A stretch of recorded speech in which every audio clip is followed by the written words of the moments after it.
दोस्तों, भारत में अगर हम सबसे बड़ी चुनौती देखें तो वो है बिजली की लगातार बढ़ती मांग। लेकिन हमारे पास एक समस्या है कि सोलर पैनल और बैटरीज काफी महंगे हैं और बैटरियां कुछ सालों में खराब भी हो जाती हैं।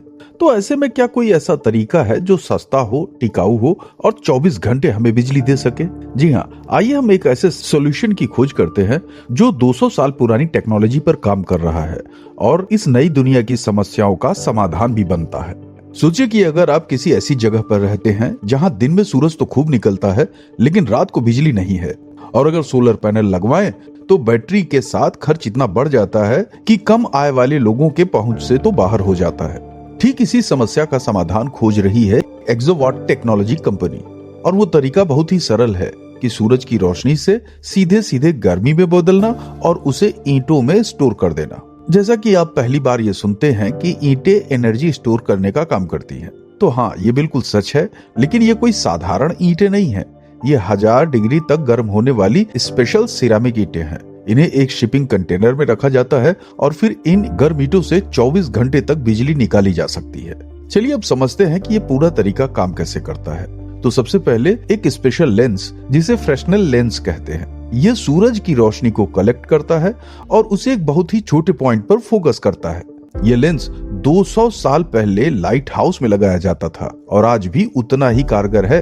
इस फोकस्ड लाइट की इंटेंसिटी इतनी ज्यादा होती है कि वो सीधे उन स्पेशल सिरेमिक ईंटों को 1000 डिग्री तक गर्म कर देती है। जब ये ईंटें गर्म हो जाती हैं, तो उन्हें एक इंसुलेटेड कंटेनर में स्टोर किया जाता है, जहां पर ये ईंटें दिन भर गर्मी को पकड़े रहती हैं और रात भर उसी गर्मी को मेंटेन भी किए रहती हैं। दोस्तों, ये स्टोरेज इतना इफेक्टिव है कि 30 से 50 साल तक ये ईंटें अपनी शक्ति को भी बनाए रखती हैं। मतलब अगर कंपेयर कीजिए तो लिथियम आयन बैटरीज मात्र 10 से 15 साल तक चलती हैं और हर साल उनकी कैपेसिटी भी घटती है। लेकिन जब आप इन गर्म ईंटों से बिजली चाहते हैं तो यहाँ पर 200 साल पुरानी स्कॉटिश मशीन का इस्तेमाल होता है, जिसे कहते हैं स्टर्लिंग इंजन।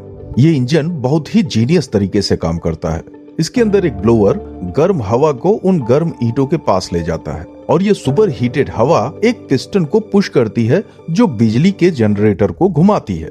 तो ऐसे में ये पूरा सिस्टम 3 इंपॉर्टेंट चीजों से मिलकर बनता है, जैसे लेंस, थर्मल बैटरी और स्टर्लिंग इंजन। सब कुछ एक 40 फुट के बड़े ऑरेंज शिपिंग कंटेनर में फिट होता है। और ये कंटेनर कितनी बिजली प्रोड्यूस करती है आपको पता है? ये कंटेनर 25 किलोवाट तक की बिजली प्रोड्यूस कर सकती है। अगर आपको ज्यादा बिजली चाहिए तो आप 2, 5, 10 या कितने भी और ऐसे ही कंटेनर एक साथ लगा सकते हैं और इस तरह से आप एक फैक्ट्री, एक फार्म या एक स्मॉल टाउन सबको बिजली दे सकते हैं, क्योंकि ये सब जगहों पर काम कर सकते हैं। लेकिन ऐसे में सवाल उठता है कि क्या ये कंटेनर सस्ता है? तो दोस्तों, एज कंपेयर ये बहुत ही सस्ता है। ये टेक्नोलॉजी 24 घंटे की बिजली देती है और वो भी सिर्फ 4 रुपए प्रति यूनिट के कीमत पर। अब कंपेयर कीजिए कि अगर आप सोलर पैनल लगाएं और उन्हें बैटरी के साथ रखें तो 24 घंटे की बिजली का खर्च फिर भी आपके पास 12 से 13 रुपए पर यूनिट का आता है। यानी ये नई टेक्नोलॉजी 3 गुना ज्यादा सस्ता है। लेकिन रुकिए, यहाँ सिर्फ कीमत की ही बात नहीं है, इसका लैंड यूज भी बहुत कम है। मतलब जैसे कि जहां सोलर पैनल के साथ बैटरी लगाने के लिए आपको 5 से 10 एकड़ की जमीन तो चाहिए ही चाहिए, लेकिन यहाँ पर यह टेक्नोलॉजी सिर्फ 2 से 3 एकड़ में सेम पावर प्रोड्यूस कर सकती है। मतलब सिर्फ आधी जमीन पर 3 गुना सस्ता। और यही कारण है कि आजकल के डेटा सेंटर्स, जहां पर इलेक्ट्रिसिटी कंजम्पशन बहुत ज्यादा होती है और हजारों कंप्यूटर्स चलते हैं, इस तरह के सस्ते तकनीकी की तरफ देख रहे हैं। लेकिन भैया, हर तकनीकी के पीछे अपने चैलेंजेस तो होते ही हैं। इसका पहला चैलेंज ये है इसका हिस्टोरिकल फेल्योर। अगर आप देखें तो अतीत में ऐसी कई टेक्नोलॉजीज आई थी जो कागज पर तो बहुत अच्छी लग रही थी, लेकिन असल में फेल हो गई। तो फिर ये सवाल वाजिब है कि क्या ये इस बार अलग होगा और इस बार क्या सफल हो सकता है? खैर, इसका दूसरा चैलेंज है मैन्युफैक्चरिंग।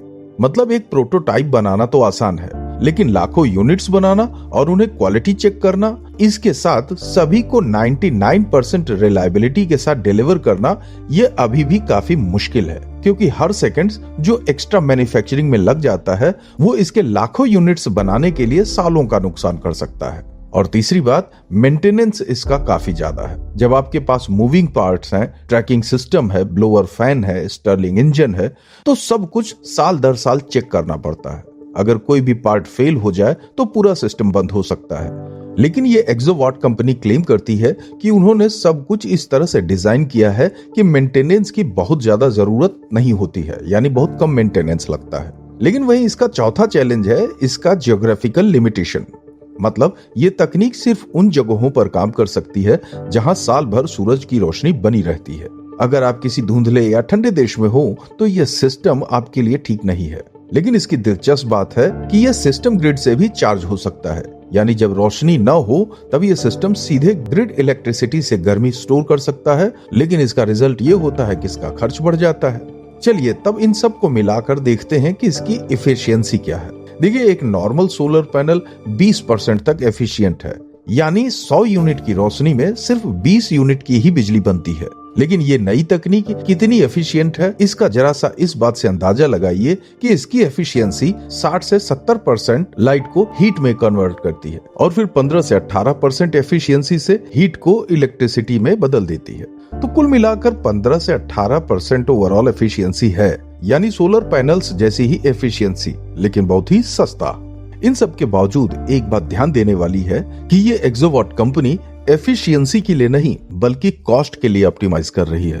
जैसे कि मान लीजिए कि अगर वो single axis tracking system use करते हैं और उसकी जगह पे अगर मल्टी एक्सिस ट्रैकिंग सिस्टम लगा दिया जाए तो इसकी एफिशिएंसी बहुत ज्यादा बढ़ जाती है, लेकिन इसके साथ खर्च भी बढ़ जाता है। तो उन खर्चों को कम करने के लिए एफिशिएंसी से थोड़ा ट्रेड ऑफ किया गया है। तो ऐसे में ये स्ट्रेटजी बिल्कुल सही है, क्योंकि असली दुनिया में जो चीज सबसे सस्ती होती है मार्केट में वही बाजी मारती है। खैर, जैसे यहाँ सोचिए कि स्पेस में सैटेलाइट्स में जो सोलर पैनल लगाए जाते हैं वो 99% एफिशिएंसी देते हैं, लेकिन जो उनके मटेरियल्स होते हैं, उनका जो सिस्टम होता है वो काफी ज्यादा महंगा होता है, खर्चीला होता है। लेकिन जहाँ पर बेसिक सोलर पैनल लगाए जाते हैं उसका एफिशिएंसी सिर्फ 20% होता है, जो कि पूरी दुनिया को पावर दे रहा है। लेकिन ये 20% एफिशिएंसी में ही हमें संतोष करना पड़ता है, क्योंकि हम इसे अफोर्ड कर सकते हैं। तो एक्चुअली यही प्रिंसिपल काम करता है वर्ल्ड के मार्केट में।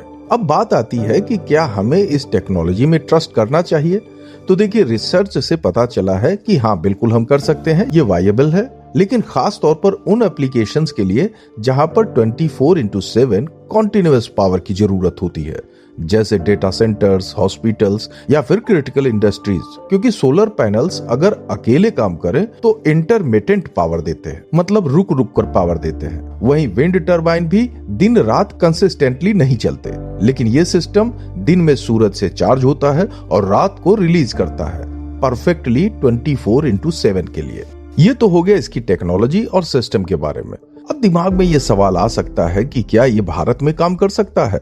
तो भैया जी हाँ, ये बिल्कुल भारत में काम कर सकता है, क्योंकि भारत का एक बड़ा हिस्सा साल भर सूरज से रोशनी प्राप्त करता है। नॉर्थ इंडिया में बहुत से रूरल एरियाज ऐसे हैं जहां पर अभी भी बिजली की कमी है, जैसे राजस्थान, गुजरात या किसी भी डेजर्ट या सेमी डेजर्ट एरिया में यह सिस्टम परफेक्टली काम कर सकता है। एक ही कंटेनर को एक गांव में लगा दीजिए और 24 घंटे बिजली मिलती रहेगी। कम आय वाले लोगों के लिए लाइफ चेंजिंग साबित हो सकता है। आज का भारत बहुत ही एनर्जी इंटेंसिव इंडस्ट्रीज की तरफ बढ़ रहा है। एआई हो गया, डेटा प्रोसेसिंग हो गई, इलेक्ट्रॉनिक्स मैन्युफैक्चरिंग, इन सब इंडस्ट्रीज को बहुत ही ज्यादा बिजली चाहिए। और अगर हम रिन्यूएबल एनर्जी से ये पावर दे सके तो इंडिया को ग्लोबल स्टेज पर बहुत ही बड़ा एडवांटेज मिलेगा। और ये टेक्नोलॉजी ठीक उसी जरूरत को पूरा करने के लिए बनी है। इसकी तीसरी खूबी यह है कि इसका सप्लाई चेन रिस्क बहुत ही कम है। मतलब जहां बैटरी के लिए लिथियम, कोबाल्ट जैसे मटेरियल्स की जरूरत होती है जो सिर्फ कुछ ही देशों में मिलते हैं, यहाँ ये सिस्टम सिर्फ स्टील, ग्लास और सेरेमिक से बनता है और ये सब कुछ भारत में प्रोड्यूस होते हैं, तो जियोपॉलिटिकल रिस्क भी बहुत कम है। लेकिन याद रखिए, ये तकनीकी अभी नई है, पायलट प्रोजेक्ट्स अभी चल रहे हैं, स्केल करना भी बाकी है। हजारों यूनिट्स एक साथ मैन्युफैक्चरिंग करना, सप्लाई चेन को सेटअप करना और स्किल्ड वर्कर को ट्रेन करना, हमें सब कुछ शुरुआत से करना होगा। लेकिन टेक्निकल चैलेंजेस से तो ऊपर उठ चुकी है ना, ये काफी जरूरी है। इसलिए अगर आप एनर्जी सेक्टर में काम करते हैं या अगर आप रिन्यूएबल एनर्जी में इंटरेस्टेड हैं, तो इस तकनीकी की तरफ आपको जरूर ध्यान देना चाहिए। भविष्य में ऐसी मॉड्यूलर, कॉस्ट इफेक्टिव और रिलायबल सिस्टम ही बड़ा चेंज लाएंगे, क्योंकि ये रिन्यूएबल एनर्जी सिर्फ एनवायरनमेंट के लिए ही अच्छा नहीं है, बल्कि ये इकोनॉमी के लिए भी बेहतर है, लेकिन तब जब सही तरीके से इम्प्लीमेंट किया जाए। जैसे सूरज हमें दिन में करोड़ों किलोवाट एनर्जी देता है और अभी तक हम उसे सोलर पैनल से ही कन्वर्ट करते रहे हैं, लेकिन अब हमारे पास एक नया तरीका है कि सूरज की रोशनी को हीट में स्टोर करो और जब चाहो इलेक्ट्रिसिटी प्रोड्यूस कर लो। इसलिए ये सोल्यूशन न सिर्फ सस्ता है बल्कि सिंपल भी है और सस्टेनेबल भी है। तो अगली बार अगर आप ऑरेंज शिपिंग कंटेनर देखें तो याद रखिए कि उसके अंदर हो सकता है एनर्जी का भविष्य रखा हो। दोस्तों, आप क्या सोचते हैं कि क्या ऐसी टेक्नोलॉजी और ऐसे सिस्टम का भारत में भी कोई भविष्य है या फिर भविष्य में आगे काम लायक हो सकती है? अपनी राय हमें कमेंट बॉक्स में जरूर दें और अगर ये वीडियो अच्छा लगा हो तो प्लीज लाइक, हाइप, सब्सक्राइब करना तो बिल्कुल न भूलें। मिलते हैं अगले दिलचस्प वीडियो में, तब तक अपना ख्याल रखें। जय हिंद।